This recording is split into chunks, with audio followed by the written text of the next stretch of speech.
अस्सलाम वालेकुम। तो जो वो मग्स प्रिंटिंग के या उसके बिजनेस की बात की थी, वो एक थोड़ा सा डिफरेंट बिजनेस था कंपेयरिंग टू कोई दूसरी एक रेगुलर प्रोडक्ट्स जैसे होती हैं, टेंजिबल प्रोडक्ट्स, यानी कि फॉर एग्जांपल कपड़े हैं, ये माउस है। तो इस तरह की बहुत सारी चीज़ें होती हैं जो आप बेच सकते हैं। अच्छा, रिसर्च हमने जो ये ओवरऑल जो आइडिया है बिजनेस का, उसका रीज़न ये था कि मैं ये समझता हूँ कि दराज के मैं ना खिलाफ हूँ, ना दराज कोई एकदम बहुत ज़्यादा बुरी चीज़ है, ऐसा नहीं है। लेकिन मैं समझता हूँ कि अगर किसी शख्स को पैसा लगाना ही है और एक प्राइवेट लेबल बिजनेस या ब्रांड अपना बनाना है, तो फिर दराज से क्यों किया जाए। अपना खुद ही कर ले बंदा। अपना खुद करने को सक्सेसफुल बनाने के लिए एक ही चीज़ की आपको ज़रूरत है। ठीक है, पैसा तो लगेगा, उसके अलावा एक बहुत इंपॉर्टेंट चीज़ की ज़रूरत है, जो है कस्टमर सर्विस। मैं ये बात बहुत अच्छी तरह से जानता हूँ कि पाकिस्तान में अब्यूज़िव कस्टमर्स हैं और बड़ी अच्छी तादाद में हैं। अब्यूज़िव कस्टमर्स का मतलब क्या होता है कि वो एक प्रोडक्ट मंगवाएगा और अपने पास उसको रखेगा, देखेगा। अगर ज़रा सा भी उसको कोई मसला नज़र आया, या तो वो फ़ौरन रिफ़ंड हासिल करने की कोशिश करेगा, और अगर रिफ़ंड नहीं मिला तो वो नेगेटिव रिव्यूज़ डालेगा। अच्छा, दराज के साथ अगर आप काम करते हैं तो यही प्रॉब्लम होता है कि अगर नेगेटिव रिव्यूज़ आते हैं तो दराज रिमूव नहीं करेगा, ना आप कर सकेंगे। अल्टीमेटली आपको जो है वो you have to live with it. अच्छा, नेगेटिव रिव्यूज़ बहुत आते हैं। मैंने देखे दराज के काफ़ी सारे स्टोर्स, कभी कभार हमने परचेजिंग भी की है दराज से। मैंने खुद लिटरली एक दो नेगेटिव रिव्यूज़ डाले थे, जब एक बंदे ने साइजेस ही गलत भेजे और उसके बाद उसने वो रूड भी हुआ। वो मुझसे बड़ा रूड होकर उसने कहा कि आपने साइज ही गलत डाले थे। मेरे पास क्योंकि स्क्रीनशॉट था, मैंने कहा मैंने साइजेस गलत नहीं डाले थे। वो कोई एक डोर स्टॉपर्स होते हैं, आई डोंट नो क्या था वो नाम उसका, खैर।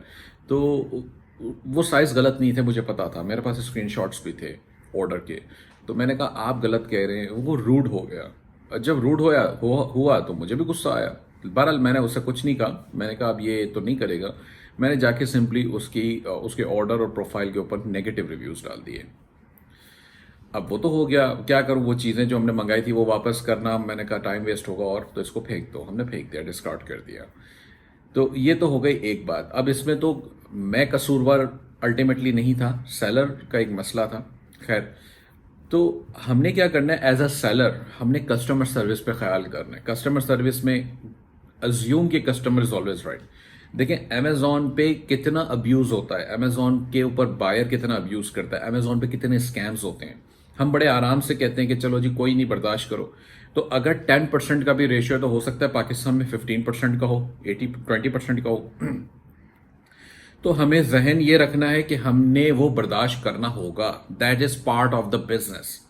आप अगर एक के प्रोडक्ट जाके रिटर्न वापस आ जाता है, तो आप ये मत सोचें कि जनाब मेरा टीसीएस की कॉस्ट जो है वो लग गई, खामा खा मुझे जो है वो टीसीएस को $200, सॉरी $200 देने पड़ेंगे। तो हम ये समझते हैं कि कोई बात नहीं, दैट्स ओके। अगर पूरे महीने का आप अपना प्रॉफिट कैलकुलेट करेंगे जब, तो आप ये देखेंगे कि ठीक है जी, मैंने 2 लाख रुपए कमाए हैं। 2 लाख में से ऐसी रिटर्न्स जो हैं वो लेट सपोज 10% आई हैं। ठीक है, तो 10% का अगर मेरा खर्चा जो है वो फॉर एग्जांपल 10,000 रुपये होता है, 15,000 रुपये होता है जो रिटर्न्स के अंदर लगा है, तो that's fine, that's an expense. आप उसको एक्सपेंस के काउंटर में डाल दें, या कॉलम में डाल दें, या जस्ट उसको अज्यूम कर ले, माइनस कर दें 2 लाख में से। 1,90,000 रुपये कमाए आपने। तो हमें इसकी परवाह नहीं करनी है कि जब ये रिटर्न आ रहा है, तो सिंपल से कहने का मकसद ये है, परवाह नहीं करनी है। That is part of the business. तो ये मेन है। अगर कोई कस्टमर, पाकिस्तानी कस्टमर से कहता है कि जनाब आपकी प्रोडक्ट मुझे पसंद नहीं आई है, वो उसमें ये प्रॉब्लम है, या I just don't like it, आप कहें जी कोई नहीं, कोई मसला नहीं है, ये ले शिपिंग लेबल, रिटर्न कर दें हमको, हम आपको रिफंड इशू कर देंगे, परफेक्टली फाइन। स्माइल रखें अपने चेहरे पे और उसको रिफंड कर दें। That is simple as that. Amazon इसी तरह ऊपर आया है। आज एक मल्टी बिलियन, दुनिया का अमीर तरीन आदमी जेफ बेजोस बन के जब बैठा है, तो वो इसी तरह बैठा है। अब मैं ये कतई नहीं कह रहा कि आप भी दूसरे जेफ बेजोस बन जाएंगे इससे, नहीं, आप नहीं बनेंगे। लेकिन आप एक अच्छा बिजनेस तो कर सकते हैं। आप एक अपनी प्राइवेट लेबल बना सकते हैं, आप एक अपना ब्रांड बना सकते हैं। 1-2 साल के अंदर उसको फ्लिप करना चाहें तो फ्लिप कर दें, नहीं तो आप खुद जो है वो, पता चला कि आप पाकिस्तान में स्टोर्स ओपन कर रहे हो अपने, फिजिकल भी, अगर आप चाहें तो। ये ब्रांड्स इसी तरह बनते ना। छोटी सी कोई किसी ने दुकान ले ली, वो चलाते चलाते वो इतना बड़ा हो गया कि आज वो अपने जो है वो स्टोर्स ओपन कर रहा है अलग अलग पाकिस्तान के शहरों में भी। तो ये शुरुआत इसी तरह होती है, कहीं से छोटे से स्टेप्स, बेबी स्टेप ही लेके स्टार्ट करना पड़ता है। हम एक साथ जो है वो $1 मिलियन नहीं डाल सकते, एक साथ हम $50,000 भी नहीं डाल सकते। मतलब बेवकूफ़ी है डालना, मुझे ऐसा लगता है। तरीका यह है कि छोटे बेबी, थोड़ी सी प्रोडक्ट रिसर्च हमें करनी होगी, हम वो प्रोडक्ट्स निकालेंगे जो कि जो जिसमें टूटने का खतरा ना हो, जो फ्रेजाइल आइटम्स ना हो, जिसके अंदर रिटर्न्स भी आए तब भी हमें इतना नुकसान ना हो, वेट में हल्की हो थोड़ी सी, क्योंकि वेट में ज्यादा होंगी तो वो जो आपके जो शिपिंग कॉस्ट है वो भी बढ़ जाएगी।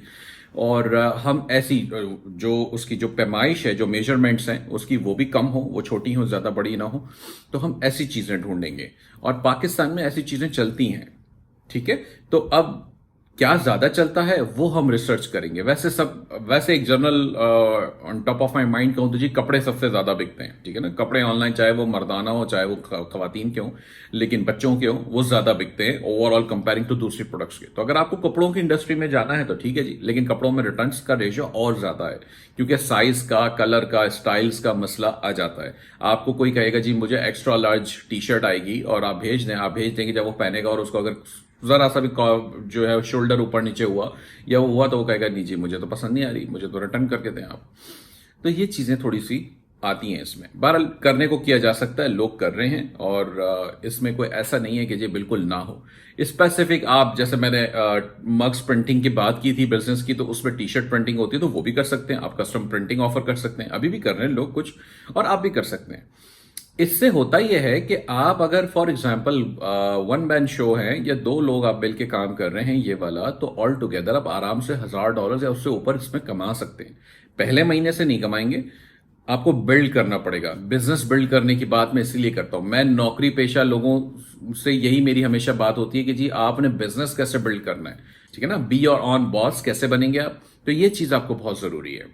दराज का यही मसला आएगा, दराज आपको ट्रांसफर आप अकाउंट्स कर सकते हैं, आराम से भी नहीं होते लेकिन हो जाते हैं, और सेल करने को आप कर सकते हैं। फ्लिप करना ऐसा नहीं है कि नामुमकिन है, लेकिन चैलेंजेस हैं।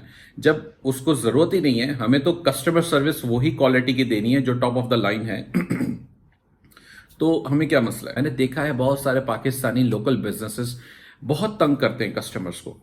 कुछ कस्टमर्स अब्यूजिव होते हैं, लेकिन कुछ रियल में प्रॉब्लम में आ जाते हैं ना। अब मुझे वो प्रॉब्लम, जैसे मैंने वो बताया अपने वो एक डोर ड्राफ्ट का, तो वो वाकई में गलत भेजा था उसने, तो मैं जेन्युइन कस्टमर था और मैं जेन्युइन कंप्लेन लेकर आया था उसके पास, मगर वो रूड हुआ मेरे साथ।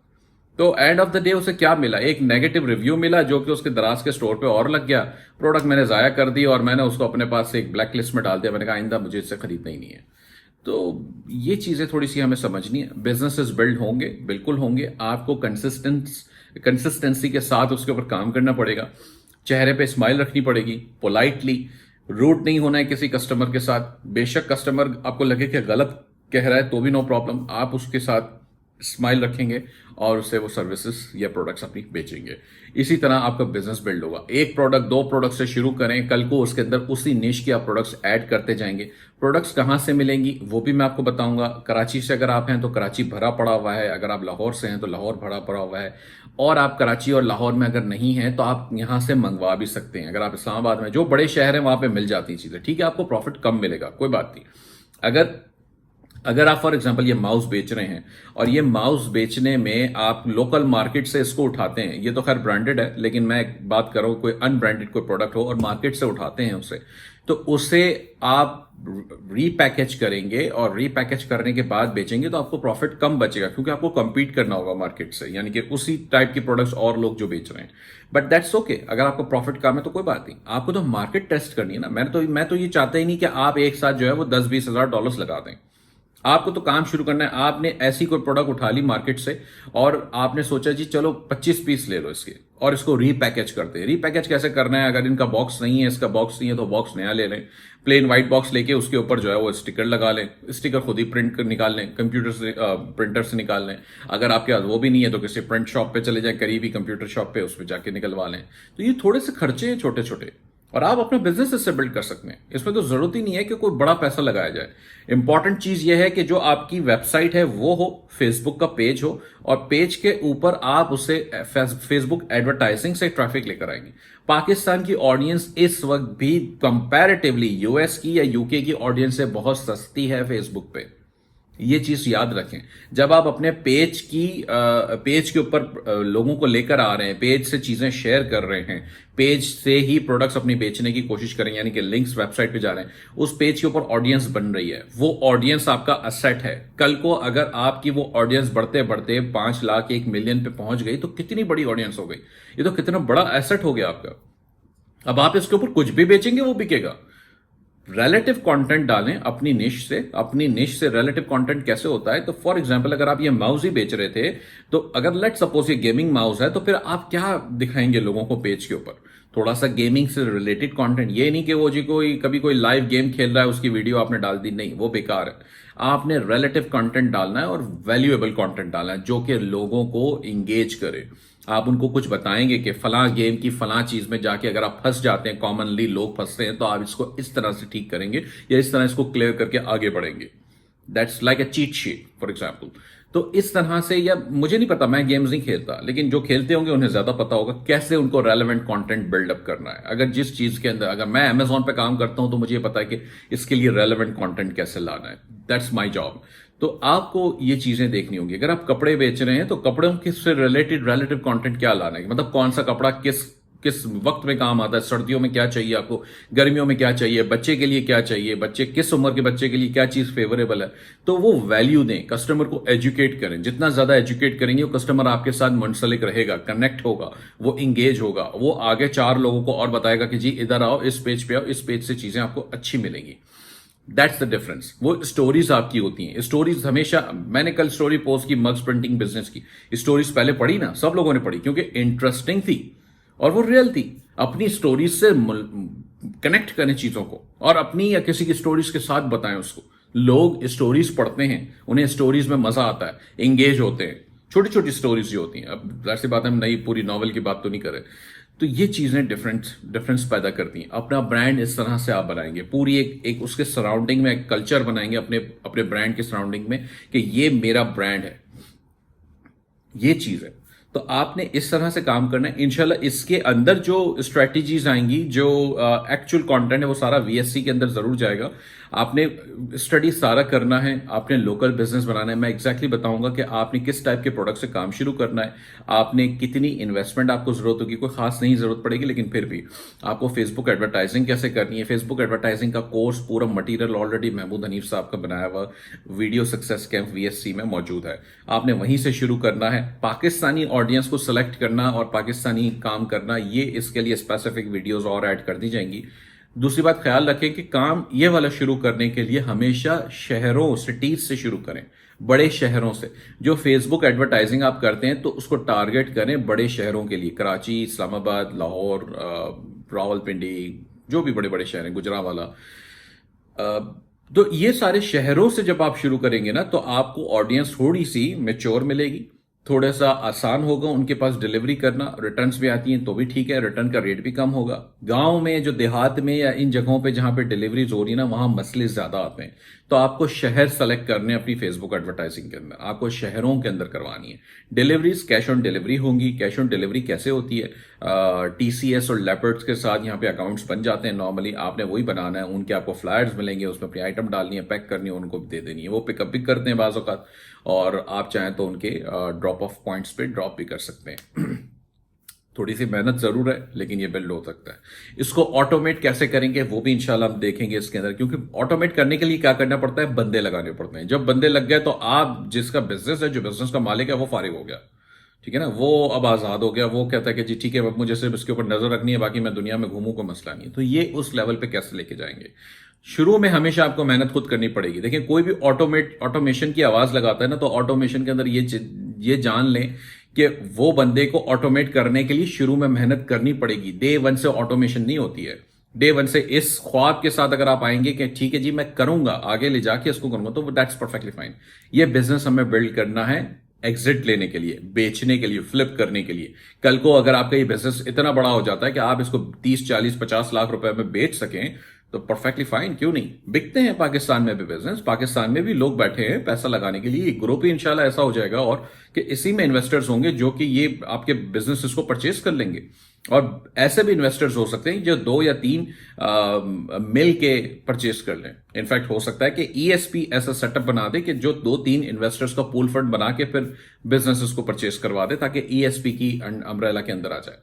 ये फ्यूचर की बातें हैं, लेकिन ये हो सकता है। तो ई कॉमर्स सक्सेस पाकिस्तान का जो ओरिजिनल गोल था वो यही था कि ई कॉमर्स से कैसे पैसा बनाना है हमें, ई कॉमर्स पे बिजनेसेस कैसे करने।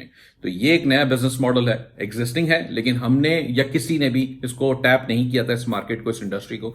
मैं समझता हूं बजाय कि दराज पे या इधर उधर दूसरे मार्केट चैनल्स पे जाने, मार्केट प्लेसेस पे जाने के बजाय बंदा अपना पैसा अपने पास रखे, अपने हाथ से लगाए, अपनी प्रोडक्ट्स खुद ही शिप करे, मेक श्योर करे कि वो क्वालिटी सर्विस और क्वालिटी प्रोडक्ट्स दे रहा है। परफेक्टली फाइन, किसी दराज की आपको जरूरत नहीं है, किसी और मार्केट प्लेस की आपको जरूरत नहीं पड़ेगी लोकल बिजनेस बिल्ड करने के लिए।